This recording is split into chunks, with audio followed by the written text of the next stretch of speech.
In the name of the cosmos. Hi, Jupiter. What? You're moving direct. Well, it's about time.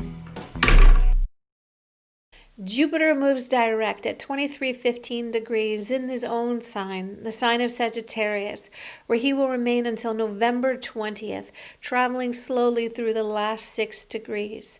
Welcome to In the Name of the Cosmos. My name is Siri Prakash. I'm a Vedic astrologer, and in today's video we're going to take a look at the direct motion of Jupiter in his own sign, where he's going to be energizing the signs of Aries, Gemini, Leo, and Sagittarius, where he's going to become more powerful by October 30th when he moves into his Vargotima position and he changes nakshatras.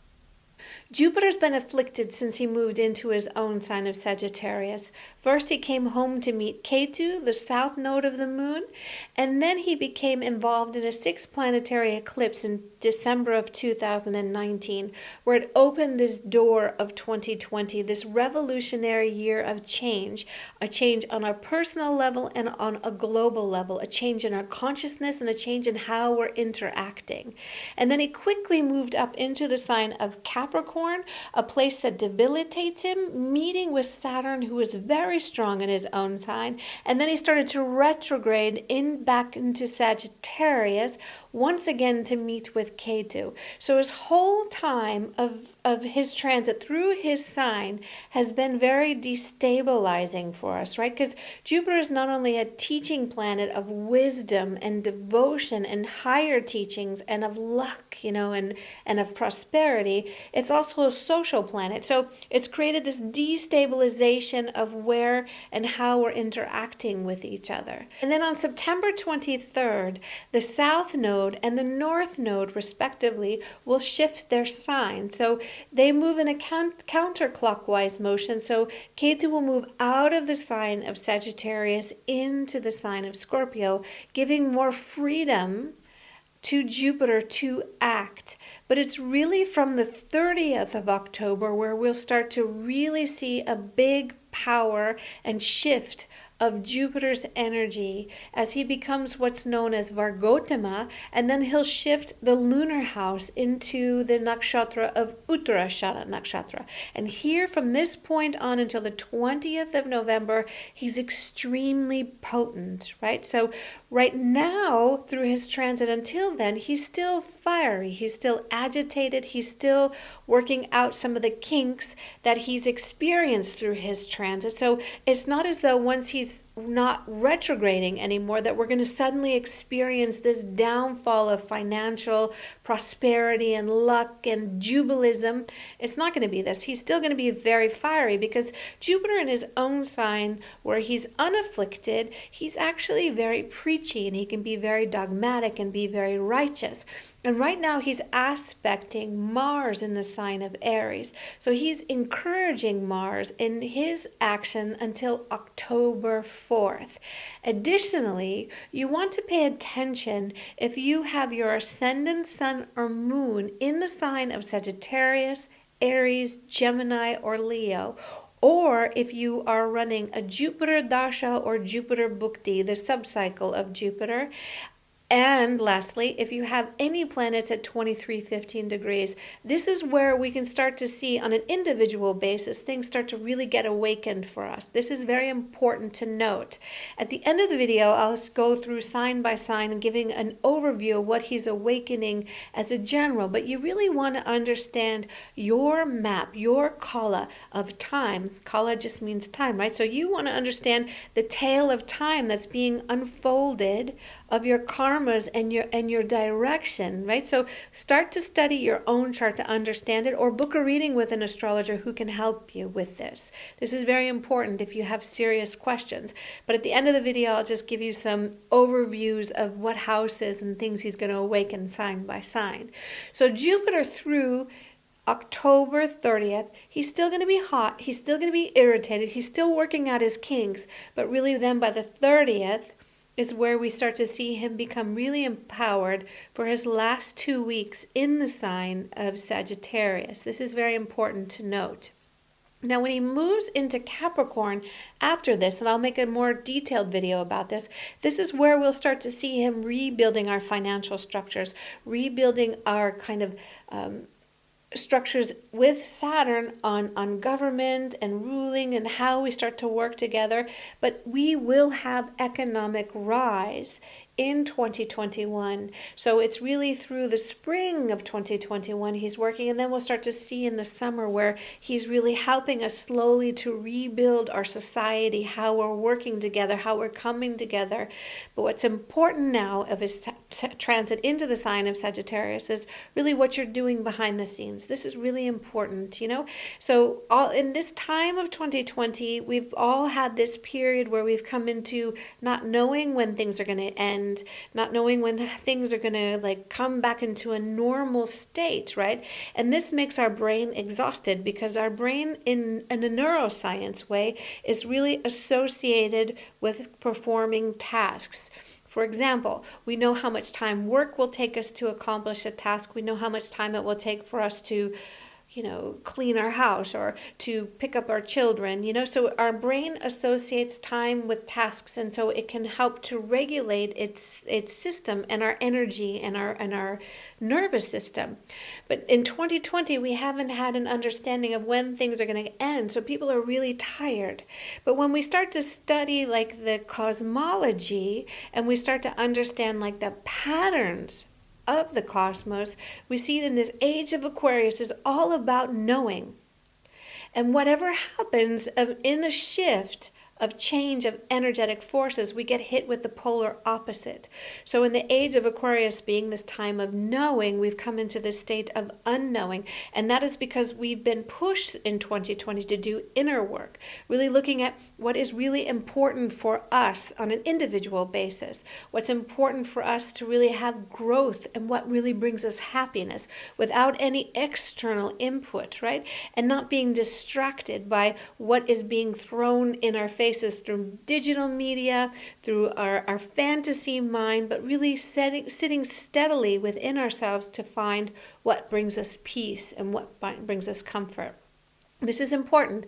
So through its last transit in this last 6 degrees in his sign of Sagittarius, and then when Saturn moves direct, it's really important right now through the end of the month to really finalize what your plans are, what it is that you really want to bring out into the world, because this is going to happen for you when you put in the effort now. You will be given the rewards of the work that you do now through Jupiter and Saturn. They're just right now in their last push of giving the lesson. So we're not going to see a beautiful, juicy period of being free and being rewarded. It's kind of like this last push, when we're in that last mile of running where we're feeling tired. But this is where you connect with your breath. This is where you find your momentum through your practice that help to push you through into the next stage, because it's coming. Now let's take a look sign by sign to see what's occurring for each and every one of us. And again, this is through the Vedic system of astrology. It's different to the Western system of astrology, and there's a difference by about 23, almost 24 degrees for your sign. So please look up where it is for you to really get the most benefit out of this. So for Aries, Jupiter is your 9th and 12th house ruler, and he's looking at your 1st house, your 3rd house, and your 5th house. And what this indicates is that it can be a good time for creating new contracts, for coming into new agreements, right? This is a very beneficial time for making connections with others. It also indicates that there may be some short distance travel, that this starts to get awakened based on your new contracts. It looks like it has to do with work for you, Aries. It's actually your planet of your Dharma, so it's your Dharma guru, right? So it's really about bringing you into alignment with contacts and connections, with things that you really love and feel connected with, but you're going to have to make some movement in order to achieve it. Now for Taurus. So for Taurus, Jupiter is not the best planet for you. So it rules your 8th and your 11th house. And the 8th house is just a place that is very much misunderstood, but it's this place of unexpected things, right? And your 11th house is also, even though it's a house of gains and it's a house of connections, it's also a difficult house in combination with the 8th.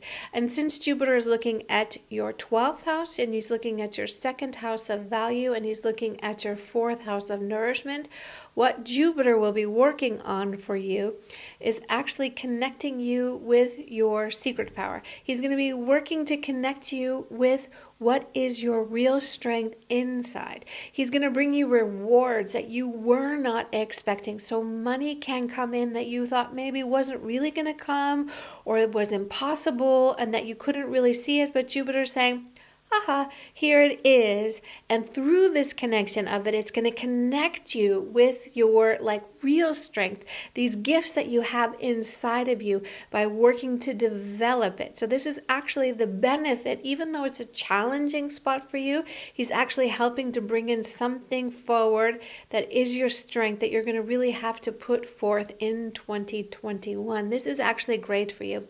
It's also going to connect you with a remedy, something that you have been searching for. So if I look at this in total, this placement of that, it's this place of receiving gifts from others, connecting you with your gifts, and it's putting you with a remedy. It's really shaping up that 2021 actually is where he'll start to bring the fruit of these 3 things together.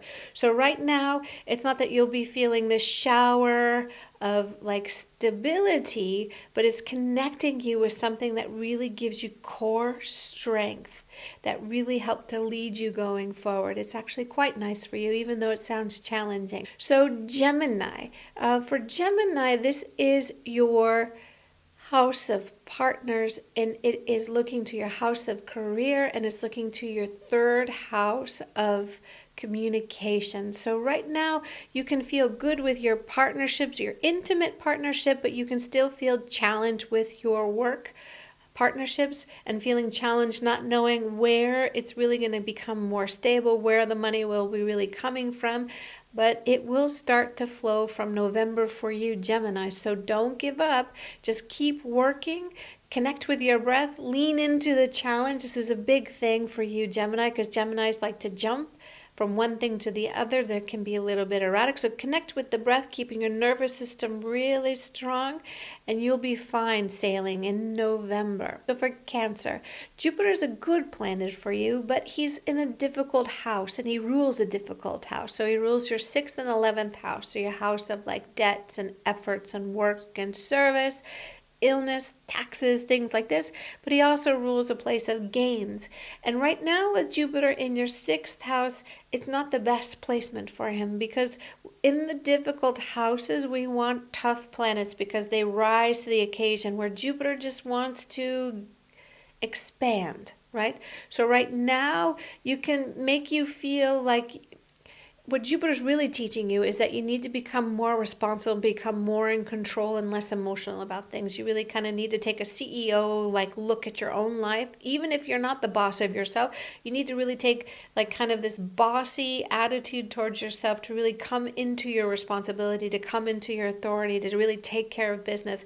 Because Jupiter will work to bring you in new opportunities with your career, and they're likely to be very good, but you need to be able to assess your situation, what your value is, what your worth is, and what you're willing to do. So in this way, it's very good for you. For Leo, this is actually a great transit for you. So for Leo, here he's bringing in a lot of good advisors to you. So where you're receiving a lot of good advisement from other people. Leos have a tendency to think that they know everything and that they have it all kind of clear in their head, that they're the pilot of their own ship, which is great. But here you're receiving good advice, particularly in regards to your career. He's also bringing in new opportunities for career, new clients into your life. So this is actually quite good for you. For Virgo. So for Virgo, Jupiter's actually helping to create a better feeling in your home environment, which is good. He's also looking to your career house. So here your home and your career are not needing to find the balance. It's really not needing to bring in this balance, but your home life starts to feel eased up because your career and your home life have been this tug of war of having to work, having to find success in your work to give you stability because you're very pragmatic, you're very practical, and this has started to create a tug of war within your home life. But now it starts to ease up a bit, where you start to feel more nourished in your home, and you're bringing in more balance with your career life, which helps to settle as well your inner sense of what brings you really well-being, what really brings you goodness. Yeah, this is very important for you. It's a good transit for you, Virgo. So for Libra, Jupiter is not so great for you, actually. So here you can be over enthusiastic about something. You can take too many risks, too many chances. You can be a little bit irresponsible with this transit of Jupiter. So just be mindful of this, right?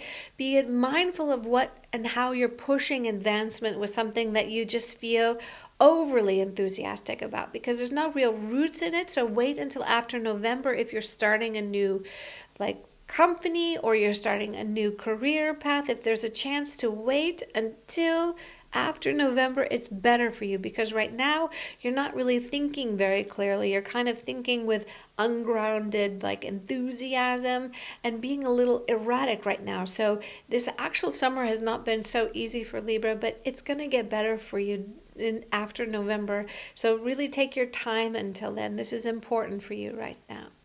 For Sagittarius. So for Sagittarius, this is interesting. So your ruler is home in your first house, but it's making you feel like the burden of life. Like it's really like where you felt like a lot of things were tense for you, and a lot of weight is on you. Actually, you're going to feel this very much expanded until the 30th of October, and then it will kind of move like a dam bursting. It will just start to flow.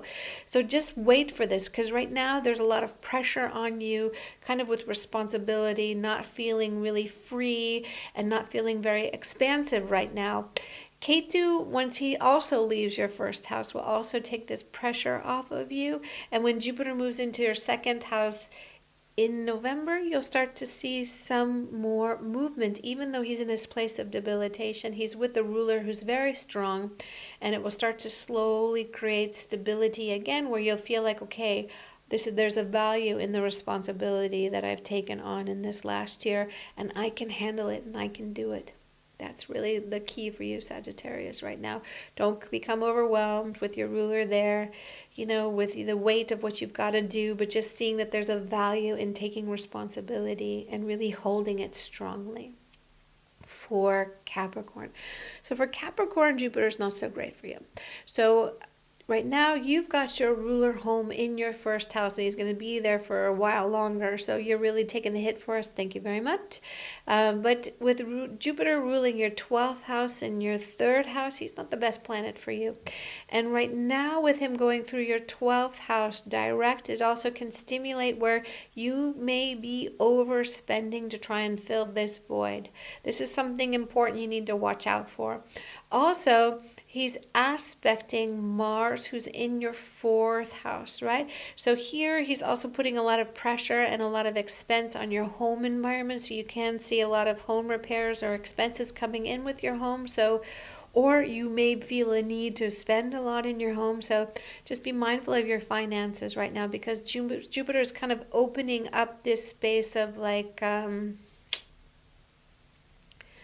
this vacuum of expenses. Jupiter will bring in for you, though, by November, new opportunities for you with savings and how to build your financial portfolio. So this is actually a good movement for you, but it will come to November for this to come through. For Aquarius. So for Aquarius, Jupiter is in your 11th house direct, and he rules your 2nd house. So this is actually quite nice for you, where you can actually start to be seen, where you can start to feel validated, where you can start to feel integrated again. So it's also bringing your talents out into the world to be seen. This is a very key thing. It's also bringing in financial gains, things that were unexpected to you that you think weren't going to come. These things will now come into your life, and you'll kind of be shocked at how it just starts to fit together like a puzzle. It just goes click, click, click, click, click.